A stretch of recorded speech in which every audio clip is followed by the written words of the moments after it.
welcome to the Kelly Roach Show, a place for no fluff, easy to implement, 20-minute or less business and leadership lessons to help you build a sustainable business that scales. Let's get started. She's back. You guys love these episodes where I bring Danielle Cevallos in for some real talk. So I have her back here today. For anyone that's listening into the Kelly Roach Show for the very first time, Danielle Cevallos is the president of the Advance, the conviction marketing agency, and she also runs my personal brand. Welcome back, Danielle. Hey, hey. All right. We had fun this morning. We actually recorded an episode together for Danielle's new show, which we're both super pumped about. What's it called, Danielle? Personal Brand School. Personal Brand School with Danielle. Yeah. So we recorded an awesome episode over there this morning. So definitely head on over and check that out. And today we're going to dig into mistakes that people make building their brands online and how to stay out of those traps that get you into trouble and cost you lots of money. Right, Yeah. Danielle? Yeah. And so this is a part 2. So head on over to part 1 because Kelly shared a lot about her background in that episode, how we leveraged her personal brand, building the coaching company and then these new companies. And so there's like a lot of goodness in there. Yes. Get you inspired by Kelly's story of personal brand. And she talks about being an introvert, building a personal brand online, which is a big issue for a lot of people. So absolutely. Yeah. So the first part of this is definitely a do not miss. That's over on Danielle's podcast. So check that out. And now we're going to talk about mistakes that people make. So Danielle, you want to kick us off or you want me to get this party started over here? Either way is fine. I have 100 mistakes people make, so I'm happy to. Okay. Well, I'm going to have you go ahead and unleash a little bit of that goodness. And then I'm sure I'll have some things to add. Yeah. So I think probably one of the biggest mistakes people make when they start a personal brand is not understanding the difference between a personal brand and a company brand. And so when you are starting a company, your company is very specific in the problem it solves. Your content really centers around that problem, the solution you provide, how you help people, and your content pillars, topics, it's narrow, right? You're really focused on this thing that you are selling. So in the example of the coaching company for the first, 7-8 years, Kelly really didn't talk about anything but business and things related to business. It was a very, very narrow brand. And so what that does is it builds that company's, reputation for being great at that thing that you do. A personal brand represents a person, and people are multifaceted. And the superpower that each one of us has is that there are things about us that are just inherently part of our personality, part of our experience, part of how we see the world, that we don't have to pretend, we don't have to make up. They're just like us. And there are people in our market who will connect to those things. And so when you build a personal brand, people are always like, well, how do I tie it to my business? How much do I talk about my business? And your business will always be a fraction of your personal brand. But you'll see, as we pulled Kelly's personal brand back a bit, that she's talking about things that she hasn't always talked about because she was so focused on business. So, she talks about her faith. She talks about some more personal development types of things that aren't always directly related to business performance. She talks about health and wellness more than she ever used to, because these are components of Kelly's life that didn't directly relate to the business coaching company, but are very much a part of who she is and her personal brand. And so I think the biggest mistake people make is not understanding that you don't have to build your personal brand around just your business. It should be a piece, and it should absolutely be a part of the content you talk about, but it doesn't have to be everything, nor should it be everything. Yeah. And I think a good way to think about it is, especially in this market now, it's super important that your business's brand be seen as extreme specialists, right? So if you look what we did with Kelly Roach Coaching, which is now the business advisory, we went even further niching into our specialization, which is in building sellable, scalable, self-led businesses and teams. everything that we do at the Business Advisory is really designed for business owners that want to build multi-million-dollar scaled up companies. It's who we are. It's what we do. It's super niched in. It's not for everyone. It's very clear that we're looking for like the business athlete. And not only that, but we're looking for established brands that are ready to scale, which is not most businesses, by the way. So we went from more of a general business coaching company to more of a specialized niche, almost like high-skilled boutique when we went from Kelly Roach Coaching to the Business Advisory. Simultaneously, while niching in the Business Advisory to be the absolute specialist in that one thing, I call it the 3 S's, sellable, scalable, and self-led. At the same time as doing that, I separated out my personal brand so that I could go broader with Kelly the person. Mm-hmm. And it's a great way to think about it because as entrepreneurs and as visionary leaders, we all have a lot of things that matter to us, things that we care about, things that we want to talk about, teach about, share about, be in conversations about. But you don't want to water down your business's brand, especially in this market where being a specialist is so make or break, right? So a great way to think about it is your personal brand allows you to expound on all those nuances and all of those things that are specific to you, the person, which also sheds light and draws attraction to any of the businesses that you build. Whereas you want to even further niche in the specialization of what your business does, because in this market, people are buying from specialists, not generalists, and they're being extra careful and discerning in those buying decisions. So I think that's a really important kind of bridge that you just kind of led people to, Danielle, there. And, I would say just overall, let's come back to the 3 S's, sellable, scalable, and self-led. When you're starting a business, you are the business and you do everything in the business and the business is built around you. But as you begin to have repeatable success in the business, you have a proven offer, you have a winning team, or at least the beginnings of a winning team, and now you want to scale, you become the bottleneck in the business. And the only thing that will unlock that bottleneck of you being the business is you no longer being the bottleneck to the business, which means building a self-led company and team and creating an organization that can deliver on the 5 functions of a business: sales, marketing, service delivery, finance, and operations without you. It doesn't mean you're sitting over in the corner or you're off retired on a beach somewhere. I am still very active in my coaching and consulting company. I am still teaching in my programs. I'm only 40 years old. I love what I do, right? I'm not looking to not be working. However, if I want to take a sabbatical, which I am in August again, they'll be able to run it without me, no question. And it's not going to be like a big transition. It's just going to be, they'll keep doing what they're doing and they'll cover those things that I would do on a normal day-to-day. So if your vision is to be able to exit your company for a nice multiple 10 or 15 or 5 or 3 years from now, which I hope that's everyone's goal, because the other alternative is shutting it down and getting nothing. So I hope your plan is to exit. You can't be the bottleneck. And every role that you play in the company devalues the company, because now when they pull you out of it, when you go to sell, that function of the business is not accounted for, which is why, and I know I've shared this on the podcast multiple times, which is why I know from a tax standpoint, everyone's like, pay yourself as little as humanly possible. Pay yourself $30,000 a year, pay yourself $50,000 a year. I full on recommend against that for multiple reasons.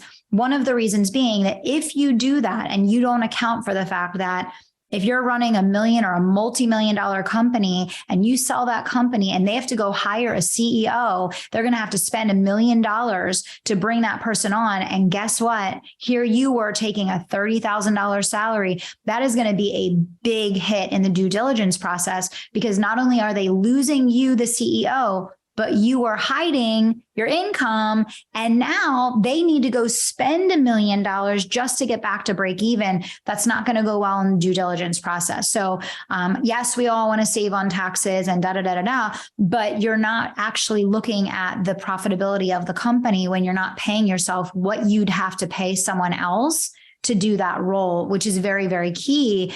And it's a huge part of your growth process as you're elevating as a CEO. So I think that's another key thing to be thinking about. Yeah. Well, let's dive into another personal brand mistake, because yes, it's your turn now. Okay. Well, I'll say the biggest mistake that I'm seeing, and I'm seeing this everywhere right now.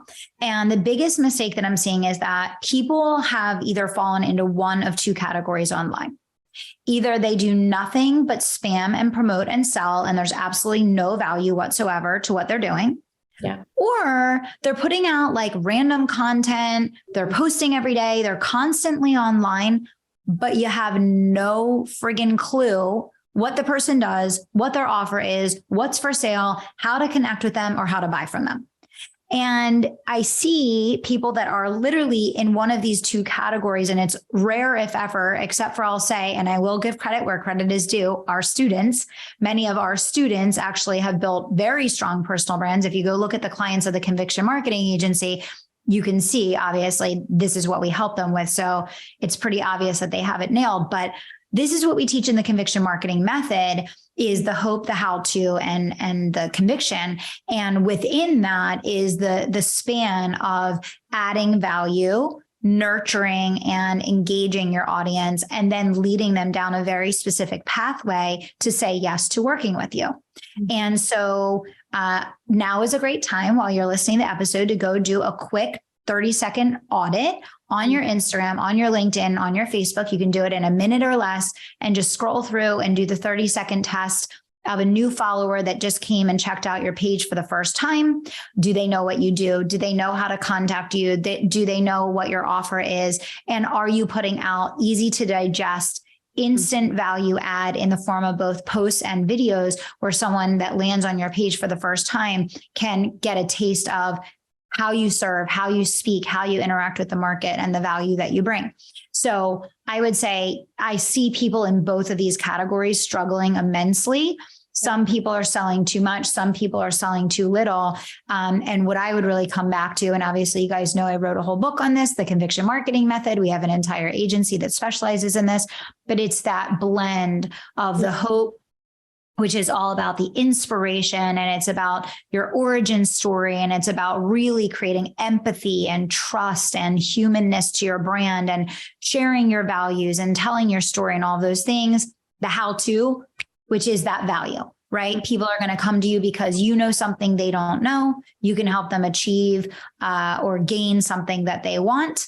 And then obviously the conviction, which is your differentiation, distinction, and why you're convinced that you're the best in the world at what you do, and what people should do if they want to get that result working with you. Yeah. And what's really interesting is that both of those people struggle with sales in their companies, whether they're promoting too much or like not at all. The struggle is going to remain, because I think people really underestimate the intentionality with which you want to build your personal brand. Yeah. They're like, oh, I'll just do something online and, call it a personal brand.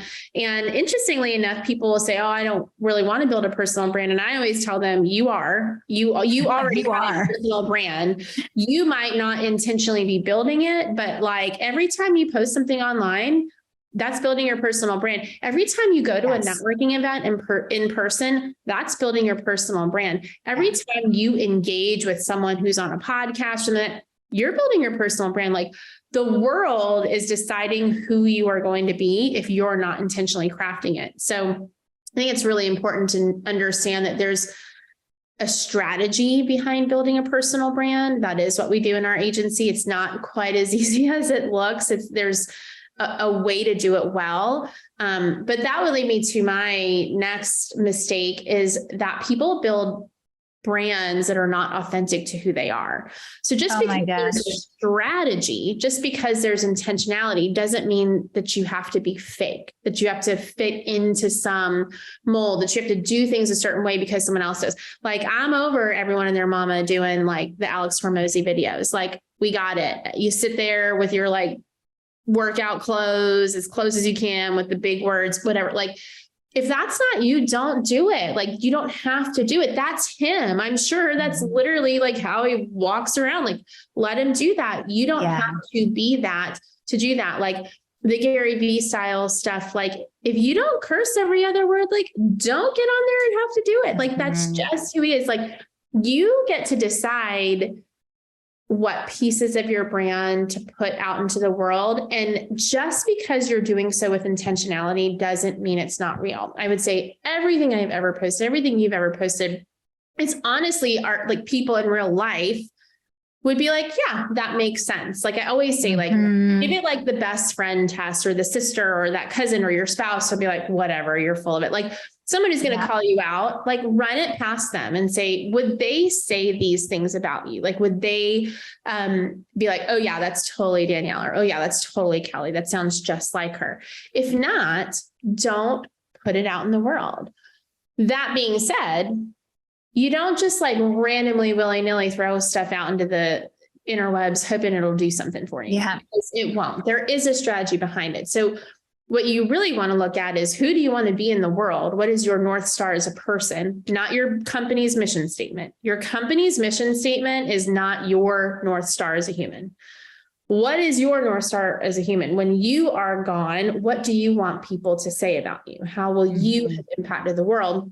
And then look at all the different things that make up your life and say, how can I pull stories from here, inspire from here, share convictions from here, teach from here to work together to what I want to be? And do so in a way that's honest and that, you know, like would pass the best friend test, but do know that there's a strategy behind it. So that's a mistake I would say I see a lot.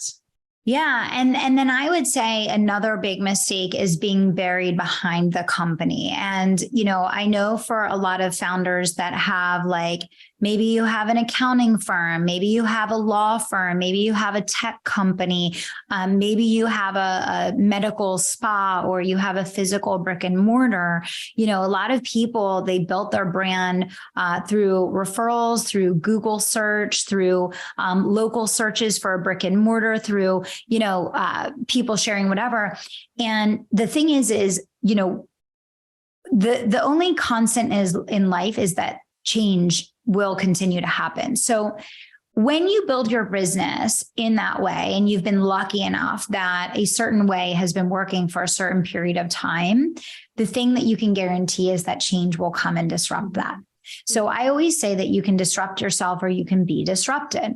And for so many founders, so we work with a lot of business owners that are already in the millions. They're already running a million or multi-million dollar company. And they come to us in the business advisory when they are ready to like explode to the next level. They want to get their brand into a leadership category in their space. And they want to many times launch new income streams. They're bored.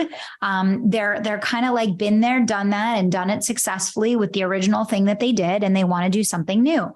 And the big mistake that I see is that people have been hidden behind their business for so long that I have people that come to us that are already running $5 and $6 million businesses that literally no one knows. They have no network online. They have no social media presence. They have no personal brand. And let me tell you how expensive that is. When you then go to want to launch a new product line or want to launch a new service industry, we have a lot of people that come to us that are running a physical brick and mortar business already, and they've had a really high level of success with it. And now they want to teach other people how to do what they did in that industry, but they have no online presence, no brand, no any of these things. So obviously that's what we help them with. Great, no problem. That's why they hire us. But now they literally have to go out and build an audience from scratch. They have no momentum. They have no network. They have no traction. They have no online presence. It costs millions of dollars to like basically start a new business from nothing versus starting a new business based on all of the success and experience and results and customers that you already have. And so even if you don't want to be like the person that's in the spotlight all the time, I implore you to make it a point to get your brand out there. And by the way, and I mean, Danielle, you've been on camera with me for years now. The people that follow my brand know my team's on camera all the time. We're recording this podcast right now, and Kaylin and Kyrie are on running a launch session right now. Our team is on camera all the time. They're building brands as well. Danielle has a huge brand in the online space. Okay. So it's not that it always needs to be you. And if it's not your core strength, that's okay. But you will then want to have a right-hand person that loves to be on camera and is going to build a brand and all of those things. But you can't afford to not have a brand that's separate from the business, because when you go to do something different, you will have to start from zero versus starting from all of the wisdom, experience, and build up years of results that you've worked so hard to create. Yeah, I think that's so important. And we said this in the first half, but there's no downside to building a personal brand. I think a lot of founders especially see it as like a waste of time. Like, I just should build the company brand, all that. Whereas it's truly the thing that will help propel that company. Yes. And the growth of that company and whatever new things you start. So it's not just, if I want to do something new, it will always trickle down to your business. It will always trickle down to whatever you currently have going, 100%. because at the end of the day, it's going to bring you opportunity in the form of PR and podcast guesting and speaking and things like that. It's going to bring your business and what you do to a different group of people who maybe wouldn't have followed you, except for that they saw that you love fitness and you were, a lawyer who loved fitness, and they were like, oh, that's cool. I'm interested in that. Like, what some of my close friends, when they were assistant principals and they both wanted to be principals, and they have families. And I think, eventually I hope they'll like speak and write books one day, because they're really brilliant women, but they're both runners. And so they just started an account called, about their assistant principals and running, and built such a significant audience that way because of running.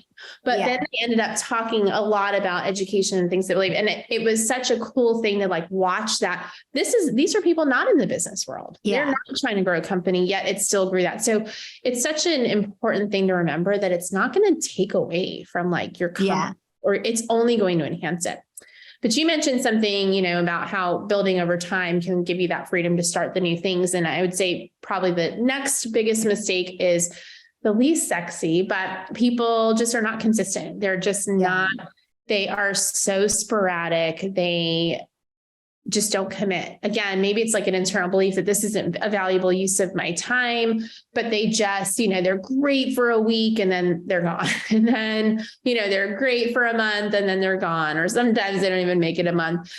So I think that it's something you've got to really understand the value of long-term and commit to doing. Not just once, not just twice. It takes a long time to build. Yeah. And I mean, I don't need to go on my rant about your body of work, because I talk about it incessantly, but just I'll say it one more time. Your content, your personal brand, like this is your body of work. This is your legacy. This is what will live on beyond you. Your books, your podcast episodes, your videos, what you write, what you teach, like it's so much more than, oh, this is distracting me from my business. It's like, no, this is your business. Like this is literally how your business is going to grow and thrive for years to come. So we don't need to go down that path completely. It's all in episode 1 on my show. Go check out Personal Brand School. Kelly talks a lot about your body of work and legacy and why you create. And she also talks about how she is such a content creation machine, because she really is. I love to teach. Yeah. The other thing that I think is really important to keep in mind with building a personal brand, and this is not going to be popular, but I don't care. You have to learn social media or pay someone to learn it for you, because you could be the most brilliant at what you do. You could get the best results at what you do. You could be wonderful and charismatic or a brilliant writer. And it doesn't really matter, because no one will see your content if you don't know how to leverage the platforms and the way they were built and created. So you have 2 options there. You can learn it. And if you're starting out, I think you should start there, or you can pay someone to do it for you who's already learned it. But it is, I see a lot of people are just like, well, I posted for like come on. And then like nothing happened. And you look and like, it kills me. They're on Facebook with no graphics, just text, which is, by the way, FYI, worst thing you can do. Don't ever, ever, ever just post a plain white background on Facebook with just text. No one will see it. They post these graphics that I can barely read with these beautiful branded cursive fonts that nobody can read. And they're just scrolling by. They post the same pictures they've been posting for 10 years, y'all. Invest in a photographer. I've got one if you need it. But you have to understand that the psychology of people online is that when they've seen that picture once, they've seen it 100 times and they're not stopping anymore. Or they get online and they're like, for 10 minutes, like, hey, I'm just waiting for people to join, hanging out. And guess what? People are already tuned off. They don't know what you're going to talk about and you haven't caught their attention. So there is, a significant amount of time and energy that people take learning these things to do it well. And running an agency, I can tell you, it's not easy. They change week to week sometimes. It's millions of reps and practice and understanding and testing. You have to test a lot of stuff. We had a whole strategy. It was working on Instagram and then it wasn't, like literally next day, same thing. JK, we have to change everything. So, it's really important that if you want your content to be seen, that you actually learn how to get it seen or work with someone who knows.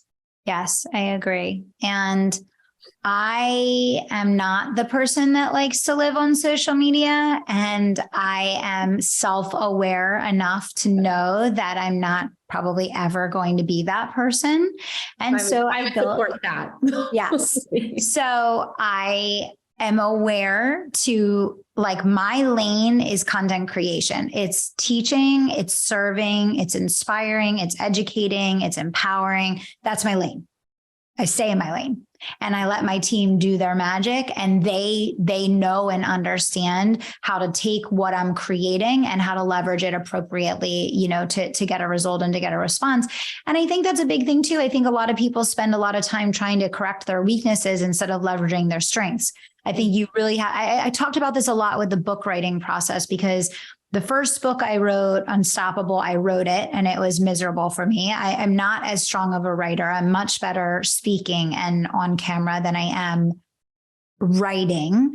My second book, I think I got interviewed. My third book, I sent audios to the editor. Every book that I've done in a different format. And my point is, you need to figure out what lights you up and what feels good in creating a personal brand. And you need to focus on doing what you do best and doing it really, really well. And like to Danielle's point, doing it consistently over a long period. Danielle knows. I come to her and I'm like, okay, so 5 years from now, I'm like, and I literally, like, I talk in 5-year ranges. I talk in 10-year ranges. Like, we know things that we're going to be doing 5 and 10 years from now. Like, we're looking at massive goals that we're taking action on today, but that we fully understand may take 3 years, 5 years, 7 years to accomplish.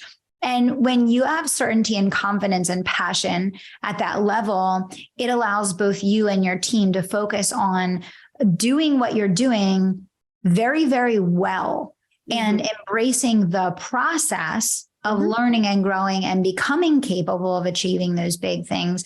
Versus, I think the state that most people live in is like such a high anxiety, frantic driven to-do list. It's really hard. I feel that you can feel the energy of someone's brand online very much. I think it's very, very important that you check yourself. If you're having a season where you're really struggling, like, let a team member write your content. Let a team member do your posting for you. I think it's important to know the state that you're in and to know whether or not you are in a state and in a position to be representing the brand. And hey, listen, like, I'm all for the people that want to share all the parts of their life online and whatever, and all of those things. I'm an extremely private person. And I think that I share a lot of my heart. I share a lot of my heart in my work, and I share a lot of myself in my work. But like, I think there's also a line between what is like personal and family and for you and your spouse, and what are the things that, you know, are between you and your audience of thousands or even millions of people. So I would also say, like, know when you need help and know where you need help. And I think that's really, really important as well.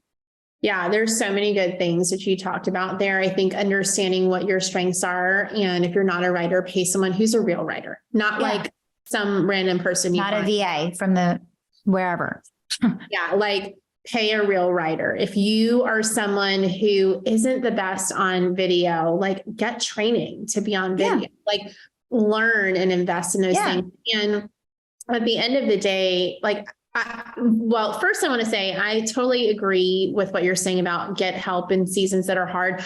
Again, this is not popular. So sorry people, but I don't think you should make your mess your message. I think you should make cleaned up message your message, and the struggles that you went through in the past that you have dealt with, if you know, there's any trauma around or there was any lessons learned, like you've really tied it up and you've dealt with it and you're able to look at it really objectively in a helpful way. I absolutely think those are stories worth sharing because they inspire people. When you're smack in the middle of it, you don't need to be online crying your way through all that, because ultimately, if you do want your personal brand to drive your business growth, you do want to position yourself as an authority. And people will push back on me all the time and say, well, that's not authentic. And that's not true. It is authentic. It's just not sharing every piece, right?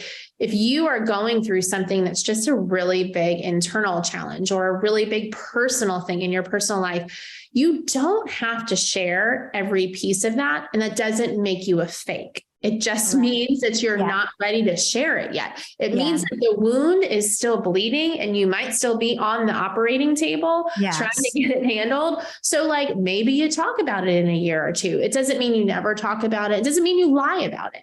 It just means you don't bring it to your content, because in a lot of ways that will undermine you. And people don't realize that.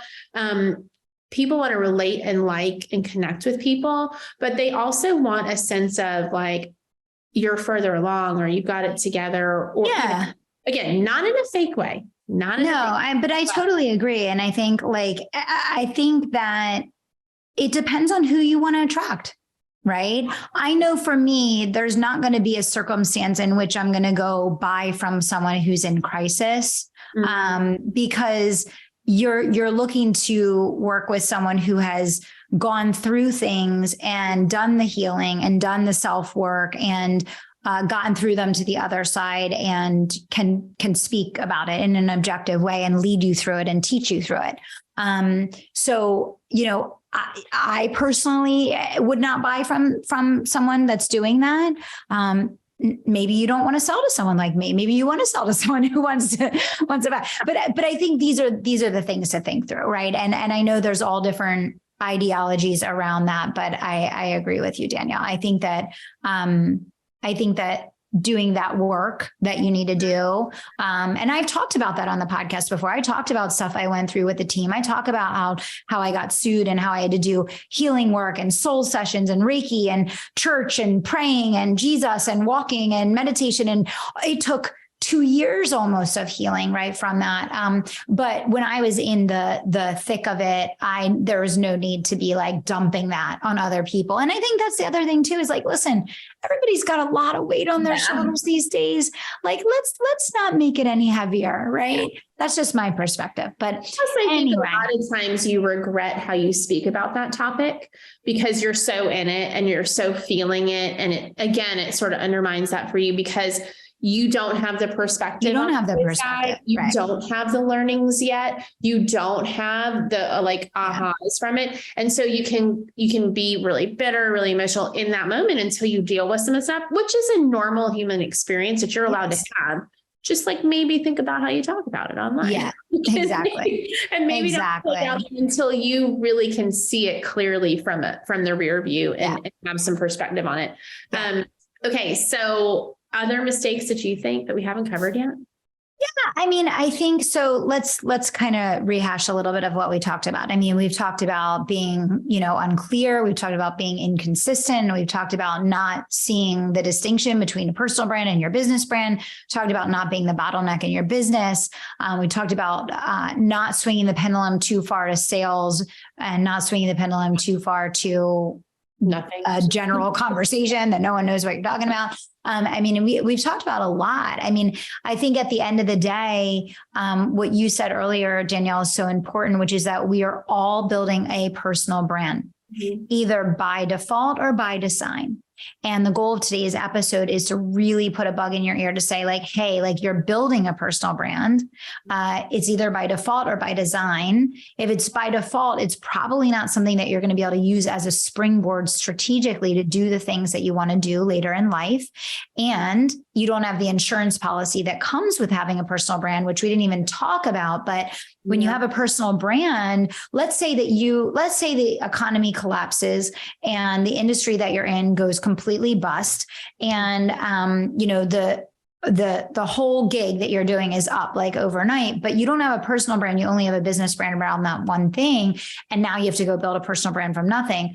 That could take you might blow through all of your savings, all of your cash, all of your credit cards by the time you get that new thing up and running.